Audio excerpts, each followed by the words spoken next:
শপথ গ্রহণের পর কলকাতা থেকে শিলিগুড়ি ফিরে ফের চেনা ছন্দে দেখা গেল শিলিগুড়ির বিজেপি বিধায়ক শঙ্কর ঘোষকে। নিউ জলপাইগুড়ি স্টেশনে পৌঁছানোর পর নিজের স্কুটার নিয়ে বাড়ির উদ্দেশ্যে রওনা দেন তিনি। নিউ জলপাইগুড়ি স্টেশনে বিজেপি কর্মী সমর্থকেরা ফুলের মালা পরিয়ে শুভেচ্ছা জানান।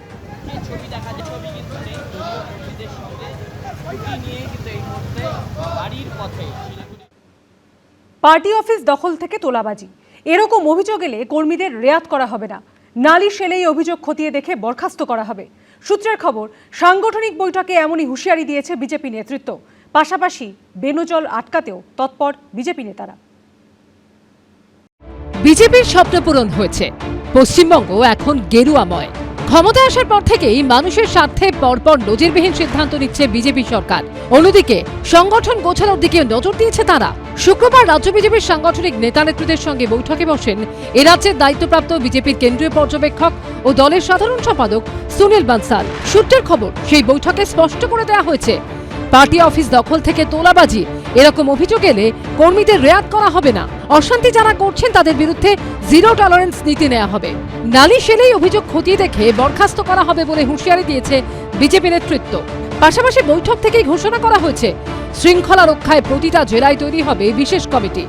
পার্টি অফিস দখল থেকে তোলাবাজি, কর্মীদের বিরুদ্ধে কোনো অভিযোগ এলে রেয়াত নয়, কড়া অবস্থান নিয়েছিলেন আগেই শ্রমিক ভট্টাচার্য। এবার শ্রমিক ভট্টাচার্যের সেই অবস্থানই শিলমোহর দিয়ে দিল বিজেপির কেন্দ্রীয় নেতৃত্ব। জেলা নেতৃত্বদের সঙ্গে বৈঠক করে জানিয়ে দিলেন কেন্দ্রীয় বিজেপির সাধারণ সম্পাদক, বঙ্গ বিজেপির কেন্দ্রীয় পর্যবেক্ষক সুনীল বানসাল। পালা বদলের পর বেনজল আটকাতেও তৎপর বিজেপি নেতৃত্ব। ইতিমধ্যেই শ্রমিক ভট্টাচার্য স্পষ্ট করে দিয়েছেন এই মুহূর্তে অন্য রাজনৈতিক দল থেকে বিজেপিতে কোনো রকম যোগদান হবে না। সূত্রের খবর, এই দিনের বৈঠকেও সেই সিদ্ধান্তেই শিলমোহর দেওয়া হয়েছে। তো বছর ধরে যারা বিজেপি করছে, বিজেপির বিচারধারা জানে, 4 ঘন্টায় হঠাৎ বিজেপি হয়ে ভাঙচুর করব, মানুষকে অত্যাচার করব, এই জিনিস তো হতে পারে না। কারণ মানুষ ভোট দিয়েছে বিজেপিকে দেখে।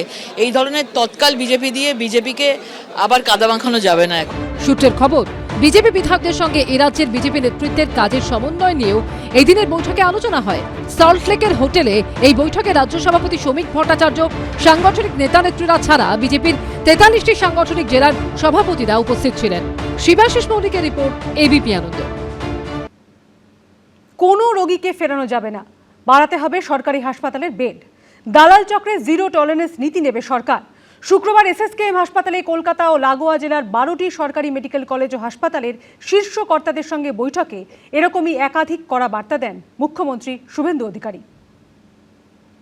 সরকারি হাসপাতালে রোগ সারাতে এবার কড়া ওষুধ দিলেন মুখ্যমন্ত্রী শুভেন্দু অধিকারী। পুলিশ প্রশাসনের সঙ্গে বৈঠকে তিনি যেভাবে সরকারের কঠোর অবস্থান স্পষ্ট করে দিয়েছেন, ঠিক সেই পথেই হাঁটলেন স্বাস্থ্য পরিষেবা সংক্রান্ত বৈঠকেও। শুক্রবার এসএসকেএম হাসপাতালে স্বাস্থ্য দপ্তর এবং কলকাতা ও লাগোয়া জেলার 12টি সরকারি মেডিকেল কলেজ ও হাসপাতালের শীর্ষ কর্তাদের সঙ্গে বৈঠকে মুখ্যমন্ত্রী কড়া বার্তা দেন, কোনো রোগীকে ফেরানো যাবে না, দরকারে হাসপাতালের বেড বাড়াতে হবে।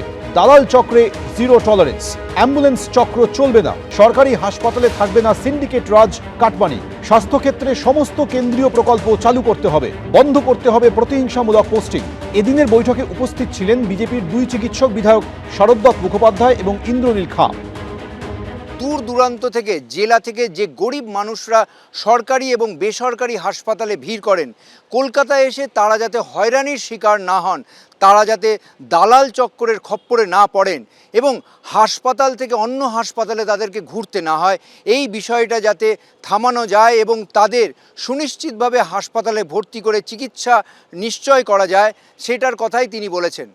কোনো মানুষের বেডের অভাবে যাতে চিকিৎসা বা অবহেলায় না হয়, যে মুমূর্ষু রোগী তিনি যেন আইসিইউ যদি প্রয়োজন হয় তিনি যেন আইসিইউ বেডটা পান, তার জন্য যা যা করণীয়, যাতে আমাদের পুরো কলকাতার মধ্যে বা বিভিন্ন যে হাসপাতালগুলোতে আছে যেখানে মানুষ এসছে অনেক দূর দূরান্ত থেকে রেফার হয়ে আসে, তারপরে যেন তাকে অপেক্ষা না করতে হয়, তার জন্য একদম একটা ট্রান্সপারেন্ট ওয়েতে অ্যাডমিশন প্রসেসটাকে করতে বলেছেন এবং কোনো ধরনের দালাল রাজ এখানে চলবে না এবং পুরো সেন্ট্রাল মনিটরিং হবে, এটা স্বাস্থ্য ভবন থেকে মনিটরিং হবে এবং মুখ্যমন্ত্রী নিজে তার মনিটরিং দেখবে। সূত্রের দাবি, এদিনের বৈঠকে সকলের উদ্দেশ্যে মুখ্যমন্ত্রী বলেন, নতুন সরকার এসেছে, সবাইকে কাজ করার সুযোগ দেওয়া হচ্ছে, কাজ করুন। রাজনৈতিক প্রভাবে প্রভাবিত হয়ে এতদিন কাজ করেছেন, এখন রাজনৈতিক প্রভাব মুক্ত হন। ডাবল ইঞ্জিন সরকার চলছে, স্বাস্থ্যে সব কেন্দ্রীয় প্রকল্প চালু করতে হবে, জেলা থেকে কলকাতা রেফার সহ রোগী হয়রানির অভিযোগ বারবার ওঠে। এই প্রেক্ষাপটে এদিন শুভেন্দু অধিকারীর নির্দেশ, রেফারের জেরে হওয়া রোগী হয়রানি থামাতে হবে। বেড থাকা সত্ত্বেও রোগীরা বেড পাচ্ছেন না কেন সেটা দেখতে হবে। রেল, পোর্ট, ইএসআই সহ কেন্দ্রীয় সরকারের অধীনে থাকা হাসপাতালগুলি খালি বেডেও এবার রোগী ভর্তি করা হবে। এক্ষেত্রে কেন্দ্রীয় সরকার ও রাজ্য সরকারের মেডিকেল কলেজ ও হাসপাতাল, বেসরকারি হাসপাতালের সঙ্গে কথা বলে বেড পুল তৈরি করার কথা বলেন মুখ্যমন্ত্রী, যাতে কোনো রোগীকে বেড নিয়ে হয়রানির শিকার হতে না হয়। সরকারি হাসপাতালে চলা দালাল চক্র নিয়েও কড়া অবস্থান নেন শুভেন্দু অধিকারী। তিনি বলেন, এসএসকেএম হাসপাতালে কয়েকজন কাউন্সিলরের সিন্ডিকেট চলে, এসব বন্ধ করতে হবে। পুরো কমিশনারকে তিনি নির্দেশ দেন, সরকারি হাসপাতালের জমিতে বেআইনি নির্মাণ চলবে না। অ্যাম্বুলেন্স চক্র নিয়েও এদিন সরব হন মুখ্যমন্ত্রী। এমার্জেন্সি সহ হাসপাতালের পরিকাঠামো, পরিষেবা ও পরিচ্ছন্নতা নিয়েও এদিন একাধিক নির্দেশ দিয়েছেন মুখ্যমন্ত্রী। রোগীর পরিষেবা, অ্যাডমিশন যাতে হয়, দালাল চক্র যাতে না থাকে, এইসব সবকটাই বিষয়ে হাসপাতাল যখন ভালো যাতে চলে, সবকটা বিষয় নিয়েই কথা হয়েছে। ক্রাক্স হলো ভয়হীনভাবে কাজ করতে হবে এবং মানুষের স্বার্থে কাজ করতে হবে, রোগীর স্বার্থে কাজ করতে হবে। কোনো ইনফ্লুয়েন্স নিয়ে কাজ করার কোনো দরকার নেই, সেই বার্তাই আমাদেরকে দিলে। সূত্রে খবর, এদিন সব হাসপাতালে সিসিটিভি ফুটেজ, স্বাস্থ্য ভবনে কেন্দ্রীয়ভাবে নজরদারি চালানোর কথাও বলা হয়। বৈঠকের জন্য এদিন যখন মুখ্যমন্ত্রী এসএসকেএমে ঢুকছেন, তখন সেখানে উপস্থিত কয়েকজন শুভেন্দু অধিকারীকে দেখে জয় শ্রীরাম ধ্বনি দেন। সূত্রে খবর, মুখ্যমন্ত্রী তাদের উদ্দেশ্যে বলেন, হাসপাতালটা স্লোগান দেওয়ার জায়গা নয়। সন্দীপ সরকার, ঝিলম করঞ্জাই, এবিপি আনন্দ। ভোটে হারের পর এবার ঘুরে দাঁড়ানোর বার্তা দিলেন মমতা বন্দ্যোপাধ্যায়। পরাজিত প্রার্থীদের সঙ্গে এদিন বৈঠকে তৃণমূল নেত্রী বলেন, কেউ হতাশ হবেন না, আস্থা রাখুন, আমরা আবার ঘুরে দাঁড়াবই। এক সপ্তাহের মধ্যে ব্লকে, টাউনে ছোট ছোট মিটিং মিছিল করার নির্দেশ দিয়েছেন তৃণমূল নেত্রী। 26-এর বিধানসভা ভোটে ভরাডুবি হয়েছে তৃণমূলের। ক্ষমতা থেকে তাদের টেনে নামিয়েছে পশ্চিমবঙ্গের ভোটাররা। 100 অব্দি ছুঁতে পারেনি তারা। মমতা বন্দ্যোপাধ্যায় নিজে হেরেছেন একাধিক প্রাক্তন মন্ত্রী এবং তৃণমূলের হেভিওয়েট নেতা। শুক্রবার দলের সেই পরাজিত প্রার্থীদের নিয়ে বৈঠক করলেন মমতা বন্দ্যোপাধ্যায়। সূত্রের খবর, বৈঠকে তিনি বার্তা দিয়েছেন, কেউ হতাশ হবেন না, আস্থা রাখুন, আমরা আবার ঘুরে দাঁড়াবই। সবাইকে আবার নতুন করে শুরু করতে বললেন, আমরা সবাই শুনলাম। ঠিক আছে, কিছু কিছু জায়গায় তো কর্মীরা একটু ভয়ে আছে, তো তাদেরকে আবার নতুন করে উৎসাহ দিয়ে কীভাবে নামানো যায় দেখতে হবে। মূল বিষয়, আমরা পরাজিত হয়েছি, মন খারাপ করতে মানা করলো। নির্বাচন শেষ হয়ে গেছে, যাতে আবার নতুন করে কোনো অশান্তি না হয়, সবাই একসাথে করে কাজে নামতে পারে, কর্মীদের যাতে হতাশা না থাকে, সেটাই দেখতে বলেছে। রাজ্যে পালা বদলের পরই প্রশ্ন উঠতে শুরু করেছে, এরপর কি দল বদলের পালা? দেখা যাবে তৃণমূল থেকে ক্ষমতাসীন বিজেপিতে নাম লেখানোর হিড়িক।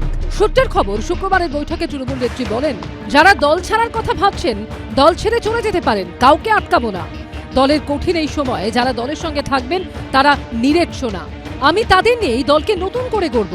সকলকে সতর্ক করে দিয়ে তৃণমূল নেত্রী বলেন, কোনো বেফাঁস মন্তব্য করবেন না। কিছু বলার থাকলে এতদিন কেন দলকে বলেননি? বাইরে কথা বললে দলের ক্ষতি হচ্ছে।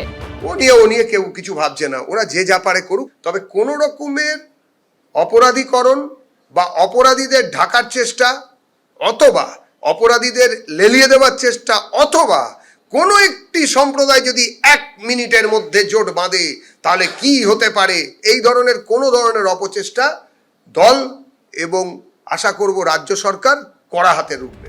শুক্রবার প্রায় 200 জন পরাজিত প্রার্থী মমতা বন্দ্যোপাধ্যায়ের বৈঠকে যোগ দেন। তাদের উদ্দেশ্যে দলনেত্রী নির্দেশ দেন, 1 সপ্তাহ পরে ব্লক, টাউনগুলোতে ছোট ছোট মিটিং মিছিল শুরু করতে হবে। হারের কারণ বিশ্লেষণ করে তার রিপোর্ট আকারে 7 দিনের মধ্যে জমা দিতে হবে। আশাবুল হোসেন ও শিবাশিস মৌলিকের রিপোর্ট, এবিপি আনন্দ, কলকাতা। এবিপি আনন্দ, এগিয়ে থাকে, এগিয়ে রাখে।